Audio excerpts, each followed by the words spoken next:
जय हिंद दोस्तों, बहुत बहुत स्वागत है आपका विक्ट्री ऑफ IS-20 के यूट्यूब चैनल में। देखिए दोस्तों, आज हम फिर आपके सामने उपस्थित हैं एक बहुत ही इंपॉर्टेंट और खास न्यूज लेकर आप लोगों के लिए।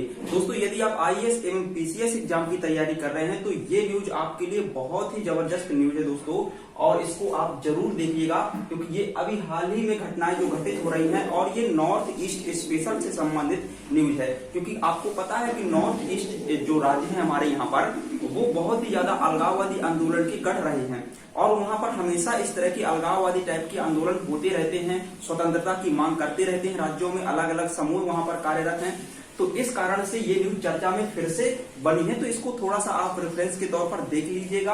और वहां पर एक खास कानून है दोस्तों, और इन सब घटनाओं को रोकने के लिए जो कि बनाया गया था 1958 में, जिसको बोलते हैं अफस्पा कानून, यानी कि AFSPA कानून। दोस्तों देखिए, इसके बारे में डिटेल से आज हम समझने की कोशिश करते हैं। क्या यह कानून वर्तमान में सही है या गलत है, इस कानून को हटाना चाहिए या नहीं हटाना चाहिए, इन सारे बिंदुओं पर आप लोग समझ जाएंगे इस वीडियो को देखने के बाद। तो चलिए स्टार्ट करते हैं। देखिए यहाँ पर दोस्तों, जो AFSPA लिखा है आपका, यह दोस्तों एक कानून है जो कि 1958 में, सितंबर 1958 में, यानी कि सितंबर 1958 में पारित किया गया था। और इसका फुल फॉर्म होता है armed forces special power act, armed forces special power act 1958। दोस्तों, ये 1958 में बनाया गया कानून है जो कि आज चर्चा में फिर से आ गया है। देखिए दोस्तों, हाल ही में केंद्र सरकार ने नागालैंड, मणिपुर व असम से आंशिक रूप से AFSPA को हटा लिया है। अब ये क्यों हटाया है, इसका रीजन क्या है, ये सारी चीजें आप लोग थोड़ा सा धीरज रखिए, समझ में सारी चीजें आने वाली हैं आपको। तो armed forces special power act 1958 जो है वो जो लागू था इन राज्यों में, वहां से इनको हटा लिया गया है। नागालैंड, मणिपुर, असम, यहां से आंशिक रूप से हटा लिया गया है। देखिए दोस्तों, पूरी तरह से अभी ऐसा नहीं कि बिल्कुल इनको इस कानून से मुक्त रख दिया गया है, इसको आंशिक रूप से हटा लिया गया है। अगर दोस्तों देखें तो इन 3 राज्यों के अलावा भी अन्य कई राज्य हैं, जैसे आपका जम्मू कश्मीर हो गया, आपका अरुणाचल प्रदेश हो गया, यहां पर भी AFSPA कानून लागू है। तो सबसे पहले दोस्तों ये जान लीजिए कि AFSPA कानून 1958 में जो बना था वो है क्या, तब तो आपको समझ में आएगा कि ये यहां से हटाया गया है तो क्यों हटाया गया है। तो इस चीज को आप पहले समझ लीजिए। देखिए ये क्या है ये कानून। देखिए दोस्तों, जो AFSPA कानून है जो 1958 में बना, ये armed forces special power act है। इसका मतलब होता है कि सशस्त्र बलों को एक प्रकार से यह निरंकुशता देता है। निरंकुशता देने का मतलब ये है कि ये अपनी मर्जी के अनुसार जो सशस्त्र बल हैं, जो वहां के पुलिस बल वहां पर जो तैनात हैं, जो उस क्षेत्र की रक्षा करने के लिए, उनको यह एक शक्ति प्रदान करता है यह कानून कि वो किसी को भी, यदि उनको लगता है कि ये आपराधिक गतिविधियों को या इस प्रकार की अलगाववादी मांगों को बढ़ावा दे रहा है, तो उसको गोली मार सकते हैं। और दोस्तों इसके अलावा उसको गिरफ्तार कर सकते हैं मात्र संदेह के आधार पर। संदेह के आधार पर उस व्यक्ति को ये लोग गिरफ्तार कर सकते हैं AFSPA कानून के अनुसार। दोस्तों आपको कुछ याद आ रहा होगा कि जो 1919 में आपका एक रोलेट एक्ट पारित हुआ था अंग्रेजों के जमाने में, उस एक्ट में भी यही बात होती थी कि किसी भी व्यक्ति को संदेह के आधार पर गिरफ्तार कर लिया जाता है। और दोस्तों आर्टिकल 22 में यदि हम देखें तो यहाँ पर भी एक कानून हमारे संविधान में, अभी हाल ही में क्या संविधान में ही है आर्टिकल 22 में, कि वहां पर भी किसी भी व्यक्ति को शक के आधार पर गिरफ्तार किया जा सकता है, यानी कि निवारक हिरासत कानून के तहत उस व्यक्ति को गिरफ्तार किया जा सकता है। लेकिन दोस्तों ये कंडीशन अलग है, ये कुछ स्पेशल क्षेत्रों के लिए है जहां पर AFSPA कानून एक्टिव होता है। यहाँ पर कुछ ज्यादा ही निरंकुशता इन लोगों को दी जाती है जो आपके ये सशस्त्र बल होते हैं उन क्षेत्र की रक्षा के लिए। ठीक है, तो इनको गिरफ्तार करने का अधिकार है पूरी तरह से, किसी भी व्यक्ति पर ये गोली चला सकते हैं। और इस कारण से दोस्तों कई बार होता है कि आम लोगों को बहुत ज्यादा परेशानी हो जाती है। ठीक है, तो इस परेशानी के चलते हाल ही में केंद्र सरकार ने नागालैंड, मणिपुर और असम से इनको हटा लिया है। देखिए इन क्षेत्रों पर क्यों लगाया गया था ये कानून 1958 में, क्या बनाने की जरूरत थी। देखिए दोस्तों 1950 के आसपास, हम आपको अभी आगे इसमें बताने वाले हैं, लिख के ही रखे हैं पहले से। 1950 के बाद से नॉर्थ ईस्ट जो स्टेट है वहां पर नागा आंदोलन बहुत ज्यादा तीव्र गति से बढ़ने लगा था। दोस्तों जब वहां पर नागा आंदोलन इतना ज्यादा बढ़ने लगा था, और वो क्या मांग कर रहे थे, वो एक अलगाववादी मांग कर रहे थे, यानी कि एक सेपरेट कंट्री की मांग कर रहे थे। वो भारत के संग से अलग होना चाहते थे। ठीक है, तो इस कारण से उनको कुछ ना कुछ समझाने के लिए या उनको कंट्रोल करने के लिए यहाँ पर इस कानून का बनाना जरूरी हो गया था, ताकि कुछ ना कुछ शक्ति लाई जाए हमारे यहाँ पे सुरक्षा बलों में, सुरक्षा बलों को अधिकार दिए जाए, ताकि वो उन क्षेत्रों में जो कंडीशन वर्ष हुई है उनको क्या कर सके, उनको कंट्रोल कर सके। तो इस कारण से उनको ये अधिकार दिया गया। लेकिन इसके बाद अधिकार मिलने के बाद क्या हुआ कि कुछ जो सशस्त्र बल हैं वो अपना निजी फायदा उठाने लगे और लोगों को, जो आम जनता थी जिनका कोई क्राइम ही नहीं था, उनको भी गोली मार देने लगे। इसके कारण दोस्तों मानवता बहुत ज्यादा प्रभावित होने लगी। तो इस कारण से हाल ही में केंद्र सरकार ने नागालैंड, मणिपुर और असम से AFSPA कानून को हटा लिया है। देखिए हटाने का कारण क्या है, पहले थोड़ा सा कारण बता रहे हैं, इसको समझ लीजिए। जो आपका AFSPA कानून है उसकी धारा 3 है और धारा 3 के तहत किसी क्षेत्र को, यदि किसी राज्य में किसी क्षेत्र को अशांत क्षेत्र घोषित कर दिया जाता है, दोस्तों जरूरी नहीं है कि किसी राज्य के पूरे एरिया में या पूरे स्टेट में आपका AFSPA कानून लागू किया जाए। अगर जरूरत बनती है तो किसी खास जिले में भी लागू किया जा सकता है AFSPA कानून को, ठीक है। जहां पर कंडीशन गड़बड़ हुई है उन क्षेत्रों में लागू किया जा सकता है, ठीक है। तो यदि जिस क्षेत्र को अशांत क्षेत्र घोषित किया गया है, घोषित करने के बाद क्या होगा दोस्तों, राज्यपाल या केंद्र सरकार यहाँ पर क्या करेगी, राज्यपाल या केंद्र सरकार के द्वारा यहाँ पर AFSPA कानून लागू कर दिया जाएगा, ठीक है। तो AFSPA कानून लागू करने की शक्ति किसके पास है, तो दोस्तों AFSPA कानून लागू करने की शक्ति किसी क्षेत्र में केंद्र सरकार या फिर राज्यपाल के द्वारा किया जा सकता है। और राज्यपाल दोस्तों किस आधार पर करेगा, राज्य सरकार की अनुमति के बाद, ठीक है। तो इनके द्वारा किसी क्षेत्र में AFSPA कानून को लागू किया जाता है। दोस्तों देखिए 1972 में AFSPA कानून में एक यहाँ पर संशोधन भी हुआ था, आप लोगों को बता दें 1972 में यहाँ पर अमेंडमेंट किया गया था। और इसमें क्या अमेंडमेंट किया गया था कि अशांत क्षेत्र घोषित करने की शक्ति दोस्तों पहले क्या था, 1972 के पहले, 1972 के पहले अशांत क्षेत्र घोषित करने की शक्ति किसी राज्य में राज्यों को थी, ओनली राज्यों की थी, ठीक है। अब यहाँ पर 1972 में राज्यों के साथ साथ केंद्र सरकार को भी दोस्तों ये शक्ति प्रदान कर दी गई कि आप किसी क्षेत्र को अशांत क्षेत्र अपने आधार पर घोषित कर सकते हैं। यदि केंद्र सरकार को लगता है कि यहाँ पर इस तरह की गतिविधियां बढ़ रही हैं, आंदोलन बढ़ रहे हैं, अलगाववादी आंदोलन बढ़ रहे हैं या फिर उग्रवादी आंदोलन या फिर राष्ट्रवादी आंदोलन बढ़ रहे हैं, तो वहां पर केंद्र सरकार भी AFSPA कानून लागू कर देगी। और दोस्तों जिस एरिया में AFSPA कानून लागू हो जाएगा तो वहां के सशस्त्र बलों को फिर यह अधिकार हो जाएगा कि किसी भी व्यक्ति को वो गिरफ्तार कर सकते हैं और किसी भी व्यक्ति को वो अपने इच्छानुसार गोली मार सकते हैं या फिर वो गिरफ्तार करके वहां पर कोर्ट में उसको प्रस्तुत कर सकते हैं। लेकिन दोस्तों यहाँ पर इतना भी ज्यादा अधिकार नहीं है, 24 घंटे के अंदर उस व्यक्ति को कोर्ट में प्रस्तुत करना होगा। यह दोस्तों केंद्र सरकार के तहत इन बलों की एक जिम्मेदारी भी बनती है यहाँ पर उनको 24 घंटे के अंदर कोर्ट में प्रस्तुत करने की। और दोस्तों ये हमारे संविधान में भी बताया गया है, जो मौलिक अधिकार है वो 24 घंटे वाला तो आप पढ़ ही चुके हैं ना, आर्टिकल 22, ठीक है। तो इसको आप लोग याद रखिए। 1972 में इसमें संशोधन किया गया। क्या संशोधन किया गया था AFSPA कानून में कि पहले शक्ति किसको थी, केवल राज्य सरकारों को थी अशांत क्षेत्र घोषित करने की, लेकिन अशांत क्षेत्र घोषित करने की शक्ति यहाँ पर राज्यों के साथ साथ में केंद्र सरकार को भी दे दी गई थी।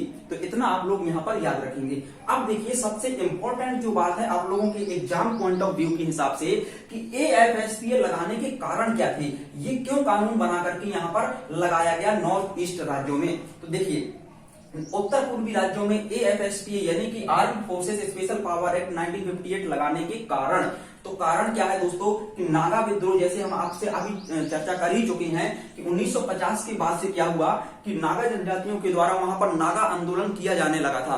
नागा आंदोलन दोस्तों क्या था कि उसमें क्या होता था कि जो नागा लोग थे वो अलग से अपना देश बनाने की मांग कर रहे थे, यानी कि वहां पर उग्रवादी भावनाओं को फैला रहे थे और अलगाववादी मांग कर रहे थे।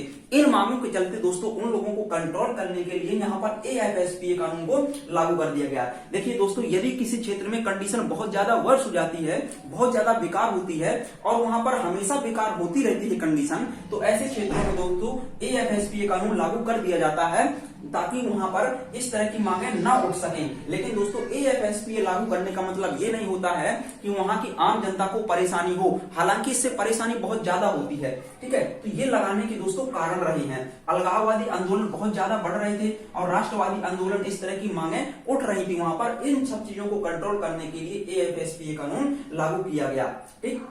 और ये 1950 से हो रहा था, इसलिए 1958 में इसको बनाने की जरूरत पड़ी इस कानून को, और उसके बाद फिर लागू करने की जरूरत पड़ी। लेकिन अब हाल ही में क्या है कि इसको कुछ ना कुछ करके सीमित किया जा रहा है, यानी कि armed forces special power act 1958 को अभी सीमित किया जा रहा है। तो इसको सीमित करने के कारण क्या है, जैसे आप देख ही चुके हैं कि हाल ही में केंद्र सरकार ने, अभी 2-4 दिन की घटना है, तो नागालैंड, मणिपुर और असम से इस कानून को हटा लिया है। तो क्यों आखिर सरकार इस कानून को हटाती जा रही है? तो देखिए, वापस लेने के कारण ये है कि क्षेत्रों की सुरक्षा की स्थिति में अब थोड़ा सा सुधार आ रहा है।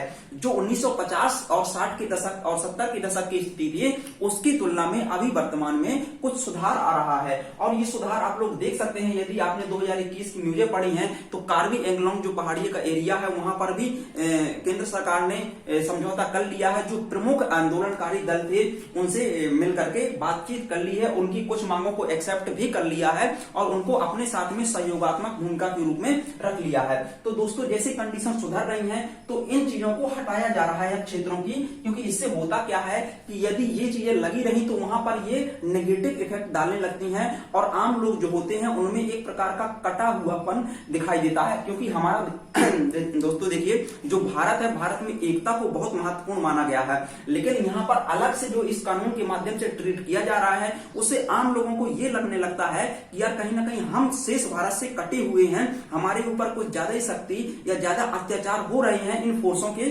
द्वारा।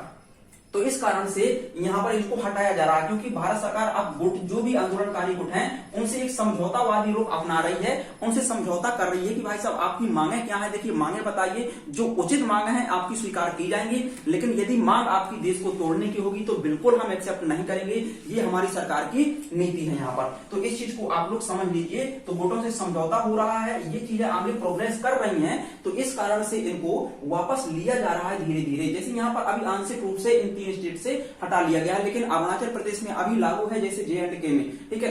और इससे अलगाववाद भावना जो है ये बहुत ज्यादा बढ़ती है, ठीक है, इस कारण से भी। और कई बार क्या होता है दोस्तों, इस कठोर कानून की वजह से लोगों, आम जनता और सशस्त्र बलों के बीच में कुछ फर्जी मुठभेड़ें हो जाती हैं। मतलब वो लोग कुछ ऐसा कर नहीं रहे होते हैं, लेकिन फिर भी उनके बीच में इस तरह की मुठभेड़ें सामने दिखाई देने को मिलती हैं। जब सामने आते हैं ये मुठभेड़ें, कई बार दोस्तों ऐसा हुआ है, बहुत सारी, लगभग जब से ये कानून लागू हुआ है उस टाइम से यदि 2017-18 तक की घटनाएं देखें तो यहाँ पर लगभग 1500 से ज्यादा फर्जी मुठभेड़ें हो चुकी हैं। और कुछ मुठभेड़ों में तो सुप्रीम कोर्ट ने अपनी समिति भी बनाई है और उन समितियों ने भी बताया है कि कुछ मुठभेड़ों के बारे में उन्होंने अध्ययन किया है और बताया कि ये पूरी तरह से लगभग फर्जी मुठभेड़ थी दोनों के बीच में। तो इस कारण से दोस्तों यहाँ पर इनको वापस लिया जा रहा है, ठीक है।